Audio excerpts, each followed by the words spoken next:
بڑا جذباتی، پھر آہستہ آہستہ اس پہ میل کچیل چڑھنے لگتی ہے، شیطان، دنیا، زمانہ اس پہ کچھ نہ کچھ گرد اڑانے لگتا ہے، پھر وہ آہستہ آہستہ گدلا ہوتا ہے، میلا ہوتا ہے۔ کئی دفعہ ایسا بھی ہوتا ہے کہ اگر تیز دھوپ میں بندہ رہے نا، چھاؤں میں نہ آئے، تو وہ خشک بھی ہو جاتا ہے، سارے کا سارا مٹ جاتا ہے۔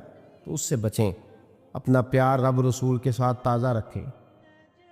نبی کریم علیہ السلام نے فرمایا میں دن میں 100 مرتبہ استغفار کرتا ہوں، دن میں 100۔ توبہ والا کہتا ہے کہ میں بھول گیا تھا، مجھے معافی مل جائے، اور خشیت والا کہتا ہے میرا یار ناراض نہ ہو جائے، وہ استغفار ہی کرتا رہتا ہے، وہ معافی حضرت رومی نے مثال دی ہے، فرماتے ایک عورت تھی تو بھیک مانگا کرتی تھی، ایک دن بادشاہ کے دروازے پہ بھیک مانگنے گئی تو بادشاہ کو پسند آ گئی، اس نے نکاح کر لیا۔ 20 کنیزائیں اس بی بی کے پاس تھی خدمت کرنے کے لیے، روٹی دینے کے لیے، کپڑا دینے کے لیے، لیکن وہ ہر وقت روتی رہتی تھی، ہر وقت روتی۔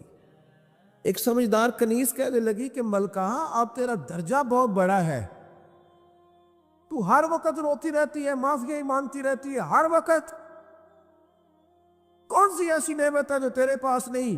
تو وہ کہنے لگی اس لیے تو روتی ہوں۔ کیا مانا؟ کہنے لگی اس لیے روتی ہوں کہ میں اس قابل نہیں تھی جو مجھے مل گیا، کہیں میرے سر کا سائیں ناراض نہ ہو جائے، وہ کہیں بگڑ نہ جائے، مجھے پتا ہے کہ میں کیا تھی اور مجھے کہاں تک پہنچا دیا، میں روتی اس لیے ہوں کہ کبھی کہیں وہ ناراض۔ حضرت عمر اس لیے روتے تھے کہ کہیں مصطفیٰ ناراض نہ ہو جائے، حضرت ابو بکر اس لیے تڑپتے تھے کہ کہیں اللہ کا فضل روٹھ نہ جائے۔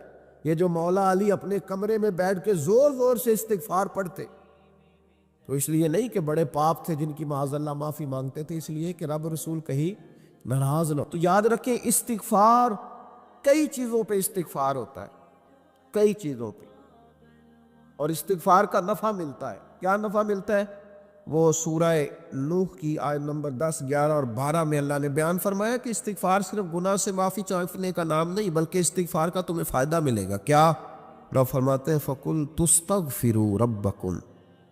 جب حضرت نوح کی قوم قحط کا شکار ہو گئی، آزمائشیں آ گئیں، تو آ کے حضرت نوح سے کہنے لگے اب ہم کیا کریں؟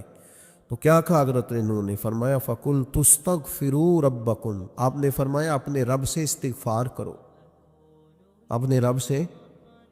انہوں نے قحط کی بات کی، انہوں نے کہا کہ کھیتیاں اجڑ گئی ہیں، بارش نہیں ہو رہی، قحط کی بات کی۔ آپ نے کیا کہا؟ استغفار کرو، کیوں کہ انہ کان غفارا، بے شک اللہ بڑا ہی بخشنے والا۔ وہ کیا کرے گا؟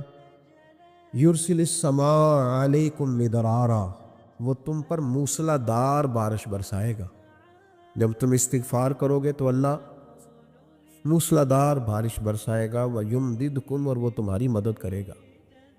استغفار کرنے والے کی اللہ کیسے مدد کرے گا؟ بِأَمْوَالٍ وَبَنِينَ، تمہیں مال بھی عطا کرے گا اور بیٹے بھی عطا کرے گا، بارش بھی دے گا استغفار کرنے والے کو، اور مال اور اولاد سے اس کی مدد بھی کرے گا۔ وَيَجْعَلْ لَكُمْ جَنَّةٍ وَيَجْعَلْ لَكُمْ أَنْهَارًا، اللہ تمہیں جنت بھی عطا کرے گا اور تمہیں نہریں بھی عطا فرمائے گا، تمہارے لیے جنت بھی بنائے گا، انہار بھی بنائے گا۔ توبہ کا، استغفار کا تمہیں یہ فائدہ ملے گا۔ نبی پاک صلی اللہ تعالی وسلم فرماتے ایک شخص تھا بنی اسرائیل میں، بڑا مالدار تھا، تو پھر اس پہ غربت آ گئی، جب غربت آئی تو رو پڑا، کہنے لگا اے اللہ میں غریب ہو گیا ہوں، میری مدد فرما، میں نے بڑی نافرمانی کی ہے تیری۔ مالدار جب تھا تو بڑی موج کہ یا اللہ میں نے بڑی اب نہیں کروں گا، مجھے اس غربت سے نکال۔ تو اللہ نے فرشتوں سے کہا کہ دے دو جو مانگتا ہے۔ فرشتے کہنے لگے یا اللہ یہ توبہ کر کے نہیں آیا، ڈر کے نہیں آیا، یہ تو الجھ گیا تب آیا ہے، یہ تجھ سے ڈر کے ہوتا ہے نا ایسے کہ لوگ اللہ سے نہیں ڈرتے جتنا غربتوں سے معاذ اللہ ڈرتے ہیں۔ یا اللہ یہ تو وہ الجھ گیا تب آیا۔ تو اللہ نے فرمایا پتہ مجھے بھی ہے، لیکن آ تو گیا ہے نا، چلو دے دو۔ تو کہا یا اللہ اگر دے دیا تو دوبارہ نہیں آئے گا۔ فرمایا اس کا بھی مجھے پتہ ہے، تم دے دو۔ اسے دے دیا، جب دولت مل گئی نا تو کہنے لگا اوہو وہ تو میں نے اس طریقہ سے ہی استعمال کیا اس لیے کامیاب ہو گیا۔ پھر کچھ وقت گزرا تو پھر الجھ گیا، پھر قرضے چڑھ گئے، پھر سارے علاج کہنے لگا یا اللہ اب نہیں کرتا، اب معاف کر دے۔ 70 دفعہ توبہ کی اور 70 دفعہ توڑی۔ حبیب کریم فرماتے ایک دن بستر پہ تھا، آسانی تھی، 70 دفعہ فرشتوں نے کہا یا اللہ یہ جھوٹا ہے، جھوٹ بولتا ہے، یہ تو غربت آئی ہے تو تیری بارگاہ میں آیا، ورنہ کبھی نہ آتا۔ بیمار ہوا ہے تو آیا، اس کا تو بچہ بیمار ہوا ہے تو آیا، ورنہ کبھی نہ آتا۔ 70 دفعہ توبہ توڑی۔ ایک دن رات کو بستر پہ لیٹا تھا، دولتیں بھی تھی، آسانیاں بھی تھی، دل میں خیال آیا میں کتنا جھوٹا ہوں، جب الجھ جاتا ہوں تو اس کے دروازے پہ جاتا ہوں اور وہ کتنا کریم ہے، مجھے خالی نہیں لوٹاتا۔ تڑپ اٹھا، آنسو نکل گئے، اٹھ کے مصلی پہ کھڑا ہوا تو رب کریم نے فرشتوں سے فرمایا کھول کے دیکھو دروازے، آج یہ غربت کی وجہ سے نہیں آیا، آج میرا بن کے آیا ہے۔ تو یا اللہ پہلے تو دولت دیتا تھا، آج کیا دے گا؟ تو محبوب فرماتے، اللہ فرماتے ہم نے اسے بغیر حساب کتاب جنت عطا کرو گا۔ استغفار کرے، اس کے حضور حاضری دے۔ استغفار بندے کی اللہ سے صلح کرا دیتا ہے، بندے کی رب سے صلح ہو جاتی ہے جب استغفار۔ دیکھیں نا، بڑی سادی سی بات ہے کہ دو بھائی ناراض ہو تو بڑا کہتا ہے اس نے میری بے ادبی بڑی کی، تو چھوٹا اگر پاس آ جائے اور پیر پکڑ لے کہ چل یار معاف کر دے، تیرا بھائی نہیں۔ پتہ کیا ہوتا ہے؟ صرف معافی نہیں ملتی، ہاں صرف معافی نہیں، چھوٹے نے بے ادبی کر دی، بڑے کو تکلیف ہوئی، بات جب آگے بڑھی نا تو بڑے نے شکوہ کیا، جب لوگوں نے چھوٹے کو سمجھایا تو چھوٹا جب معافی مانگتا، ادھر دیکھو میری طرف، جب چھوٹا معافی مانگتا ہے نا اٹھ کے جاتا ہے اور بڑے کے پیر پکڑتا تو نرا معاف نہیں کرتا، بڑا رو بھی پڑتا ہے، بڑا رو بھی پڑتا ہے، اور وہ کہتا ہے کہ وہ میں اور تو اماں کے پاس اکٹھے بیٹھتے، ایک باپ کی موٹر سائیکل پہ اکٹھے بیٹھتے، تو تیرا اور میرا رشتہ اتیار، تو نے یہ کیوں؟ وہ جو آنسو نکلتے ہیں نا، وہ درد ہوتا ہے، وہ کیف ہوتا ہے، وہ سوز ہوتا ہے، وہ لذت ہوتی ہے، وہ پیار ہوتا ہے۔ رب کہتا ہے تو معافی مانگ، انہو کان غفارا، تو معافی مانگ، میں تجھے معاف بھی کروں گا، تیرے اوپر رحمت بھی فرماؤں گا، تیرے اوپر کرم نوازی بھی کروں گا، تجھے نواز دوں گا، تجھے عطا کروں گا۔ حضرت موسیٰ کلیم اللہ علیہ السلام کا زمانہ مبارکہ تھا، قحط پڑ گیا، بارش نہیں ہوتی۔ ہم لوگ نا، اب تو خیر ہمارے پاکستان میں تو ٹیبل ٹاک ہوتی ہے، ٹاک شو ہوتے ہیں، ہمارے ہاں تو پتہ کیا جاتا ہے کہ بارش ہو کیوں نہیں رہی، پھر اس پہ یہ ہوتا ہے کہ دھواں بڑا چڑھ گیا ہے، حالات بڑے خراب ہیں، فلاں ایسے ہو گیا، قحط کا۔ ہم تو اسباب تلاش کرتے رہتے ہیں نا جی، فوگ بہت زیادہ ہے، فلاں چیز ایسے ہے، فلاں چیز ایسے ہے، ہم تو یہ تلاش کرتے رہتے ہیں۔ وہ لوگ یوں نہیں کرتے تھے، وہ سیدھے جا کے مصلوں پہ بیٹھتے تھے، اس لیے کہ وہ کہتے تھے جب رب چاہتا ہے تو پھر کوئی چیز کسی چیز کو روک سکتی، وہ سیدھے مصلے پہ بیٹھتے۔ اعلیٰ حضرت رحمۃ اللہ علیہ کے پاس ایک مولانا محمد حسین آئے، وہ فلکیات کے بڑے ماہر تھے، تو اعلیٰ حضرت نے فرمایا ذرا ستاروں کا حساب لگا کے دکھاؤ بارش کب ہوگی؟ کہنے لگا پورا مہینہ تو نہیں ہوگی۔ تو اعلیٰ حضرت رحمۃ اللہ علیہ فرمانے لگے کہو کہ میرا علم کہتا ہے مہینہ نہیں ہوگی، اللہ چاہے تو ابھی ہو سکتی ہے۔ کہنے لگا جی وہ تو ٹھیک ہے پر میرا علم، وہ جیسے روز لوگوں نے پیر نیٹو سین شاہ صاحب نہیں کھولے ہوتے کہ بارش کب آئے گی، اور اس کی طرف نہ دیکھ، مصلے پہ بیٹھ، مہربانی کر مصلے پہ بیٹھ، اللہ کی بارگاہ میں حاضر ہو، اسے معافی مانگ، اسے منا تاکہ وہ رحمت کی بارش۔ کہنے لگا جی میرا علم کہتا ہے، تو اعلیٰ حضرت فرمانے لگے پھر وہی بات، تو کہ اللہ چاہے تو بارش ابھی، لیکن یہ جو اڑ گئے ہیں نا بیچارے، یہ اڑی گئے ہیں، یہ جہاں الجھ گئے ہیں وہاں یہ لوگ الجھ گئے، اللہ ہمیں الجھنے سے محفوظ فرمائے۔ اعلیٰ حضرت اٹھے تو فرمایا ٹائم کیا ہوا ہے گھڑی پہ؟ کہنے لگا جی 12۔ تو اعلیٰ حضرت نے گھڑی گھمائی، اب کیا بج گیا؟ کہنے لگا 4 بج گئے۔ فرمانے لگے بج گئے نا 4؟ کہنے لگا جی آپ نے گھڑی گھما جو دی ہے۔ فرمانے لگے اللہ بھی جب چاہے تو ستارے گھما دیتا ہے، اللہ بھی ستارے گھما دیتا ہے بارش۔ کہنے لگا جی وہ تو ٹھیک ہے پر مہینہ نہیں ہو سکتی۔ اڑا ہوا بندہ، اس کا کوئی علاج ہے؟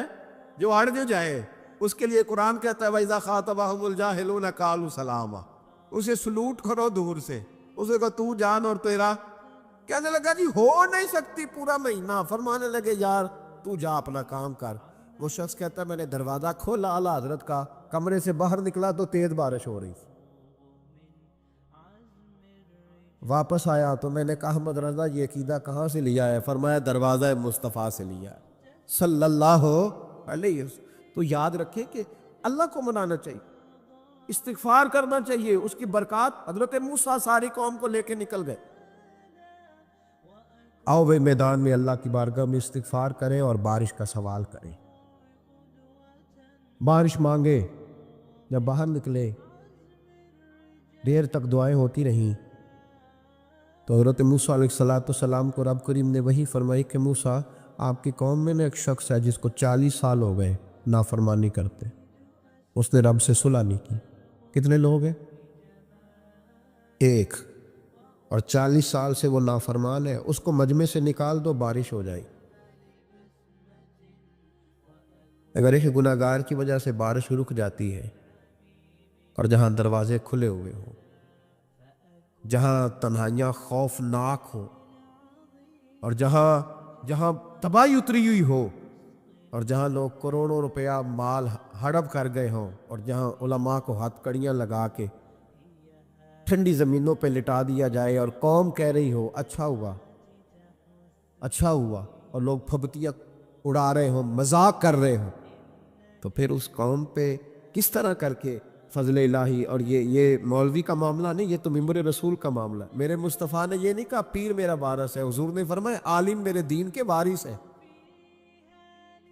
ہاں حضور نے فرمایا جس نے عالم کے چہرے کا دیدار کیا سمجھے میں نے اپنے نبی کی زیارت کی ہے۔ لیکن یہاں تو خیر یہ عنوان نہیں، ورنہ میں اس پر جاتا۔ ہائے، تو کہا ایک بندہ ہے 40 سال سے اللہ کی نافرمانی کر رہا ہے، وہ اگر نکل جائے تو بارش ہو جائے گی۔ حضرت موسیٰ نے اعلان کر دیا بھی ایک شخص ہے، وہ اگر نکل جائے تو بارش ہو جائے گی۔ پتہ تو ہوتا ہے نا سب کو، مجھے بھی پتہ ہے کہ میں اندر سے کیسا ہوں، اور آپ کو بھی خبر تو ہوتی ہے نا جی۔ جب بات ہو رہی ہوتی ہے تو پھر پتہ تو چلتا ہے نا کہ بات کہاں جا کے سیٹ ہو رہی ہے، پتہ چلتا ہے نا۔ اسے بھی چل گیا پتہ، اب اندر ہی اندر رونے لگا۔ اور دیکھو امام رازی اور امام غزالی دونوں نے لکھا ہے کہ اس درد سے رویا، اس درد سے کہ ادھر والے کو بھی پتہ نہ چل جائے، مجمع کے اندر کھڑا ہے اور ادھر والے کو بھی استغفار، دیکھو ادھر والے کو بھی پتہ نہ چل جائے، اور ادھر والے کو بھی کہیں ہجوم غم میں بھی توہین ضبط غم نہ ہوئی، ہم اس احتیاط سے روئے کہ آنکھ نم نہ ہوئی۔ ہجوم غم میں بھی توہین ضبط غم نہ ہوئی، ہم اس احتیاط سے روئے کہ آنکھ نم نہ ہوئی، روئے بھی پر کسی کو آنسو نہیں دیکھنے دیے۔ اب اس درد سے کہتا ہے اللہ تو معاف کرنے والا ہے نا، تو معاف کرتا ہے، پردہ پوشی کرتا ہے، اور مالک اگر لوگوں کو پتہ چل گیا تو میرے تو بچوں کا بھی جینا حرام کر دے، یا اللہ میری تو آنے والی نسل بھی تڑپ کے وقت گزارے گی۔ مالک تو معاف کر دیا کرتا ہے، لوگ نہیں معاف کرتے، اے اللہ یہ میری خوبیاں بھول جائیں گے، میری خامیوں پر بات، مالک میں یہ ذلت نہیں برداشت کر سکتا، فضل فرما۔ حضرت موسیٰ نے دوبارہ اعلان کیا، نکلتے ہو کر نہیں نکلتے؟ پھر تڑپا، خداوندا مجھے بے آبرو نہ کر، یہ ذلت اور رسوائیاں یہ نہیں برداشت ہوتی، اللہ درگزر۔ حضرت موسیٰ نے تیسرا اعلان کیا، نکلتا ہے یا میں پھر اس کا نام لوں؟ اللہ سے پوچھ کے نام لوں اس کا، بتاؤں کون ہے؟ اب تو تڑپ گیا، کہنے لگا مالک میں تیری بارگاہ میں استغفار کرتا ہوں، آئندہ نہیں کرتا، آئندہ نہیں کرتا۔ یہ لفظ ادا کیے، بندہ کوئی بھی نہیں نکلا، رب کریم نے بارش عطا کر دی، تیز بارش جب برسی نا، تیز بارش، لوگ تو مین دیکھ کے دوڑ گئے، تو حضرت موسیٰ کہنے لگا یا اللہ مجھے بھی تو بتا، تو نے کہا تھا کہ جب تک بندہ نہیں نکلتا بارش نہیں ہوگی، تو نکلا کوئی بھی نہیں، بارش ہو گئی، ماجرا کیا ہے؟ تو رب کریم نے فرمایا موسیٰ بس اس نے مجھ سے صلح کر لی، اس نے مجھ سے صلح کر لی۔ اور امام غزالی نے لفظ لکھے، حضرت موسیٰ نے پوچھا، حالانکہ اللہ اپنے نبیوں کو غیب کے خزانے دیتا ہے، پوچھا کہ اے اللہ مجھے اس کا نام بتا دے، تو رب کریم نے فرمایا موسیٰ جب گناہ گار تھا تب نہیں کسی کو بتایا، جب پاپی تھا تب نہیں بتایا، جب مجرم تھا تب نہیں بتایا، اب کیسے بتا دوں؟ فرمایا اس کی میری صلح ہو گئی ہے، اور فرمایا جو بارش نہیں نہ ہو رہی تھی وہ بھی اس کی وجہ سے نہیں ہو رہی تھی، اب جو ہوئی ہے نا تو یہ بھی اسی کی وجہ سے ہوئی ہے، یہ بارش اب جو ہوئی ہے تو یہ بھی اس گناہگار کے سبب سے۔ اپنی راتیں اللہ کے ساتھ گزارے، مصلی پہ بیٹھے۔ میرے صاحب رحمۃ اللہ علیہ سے جب کو کہتا نا کہ بڑا پریشان ہوں تو کچھ بتائیں، تو فرماتے آج رات مصلی پہ بیٹھ کے اپنے رب سے بات کرنا، میں بھی بات کروں۔ بندوں کو دکھ بتانے سے عزت میں کمی آتی، اور اگر اللہ کو بندہ اپنے دکھ بتائے تو اللہ عزتیں بڑھا دیتا ہے۔ ترمذی شریف کی حدیث ہے، نبی پاک علیہ السلام نے فرمایا اگر تو دنیا داروں کو دکھ بتائے گا تو اللہ تجھے غنی نہیں کرے گا، اور اگر تو اپنے رب کو بتائے گا تو اللہ بڑی جلدی تجھے دنیا سے بے نیاز کر دے گا، تجھے لوگوں کی ضرورت نہیں رہے گی۔ استغفار کرے، کثرت سے کرے، ذوق سے کرے، مصلی آباد رکھے، ہر شے دیکھو نا، جس طرح کھانے کی میز آباد رہتی ہے، بستر آباد رہتا ہے، ہمارے دیگر معاملات، اگر مصلی نہ آباد رہے تو روح بے چین رہتی، طبیعت بے قرار رہتی۔ انسان، میں نے دیکھا ہے بڑے بڑے سمجھدار لوگ پاگلوں جیسے زندگی گزار رہے ہیں، بولتے جا رہے ہیں، بولتے جا رہے ہیں، بولتے جا رہے ہیں، ایسے کسی کو کوئی خبر کہ 6 فون اٹھائے ہوئے ہیں، ایسے جیسے ڈسٹرب ہو گئے مینٹلی طور پر۔ وجہ کیا ہے کہ ان سے جان نہیں چھڑاتے۔ کبھی سارے موبائل بند کر کے نا، سارے بچے ہر چیز سائیڈ پہ کر کے مصلی پہ بھی آنا چاہیے، اور مالک تو بڑا ہی کریم ہے، کچھ وقت دو اللہ کے ساتھ حضور پر درود و سلام بھیجنے کے لیے، نبی پاک کی نعت کے لیے، اذکار کے لیے، بزرگوں کے لیے، پھر دیکھنا اللہ روح کو کتنا سکون دیتا ہے۔ آخر دعوا یعنی الحمدللہ رب العالمین۔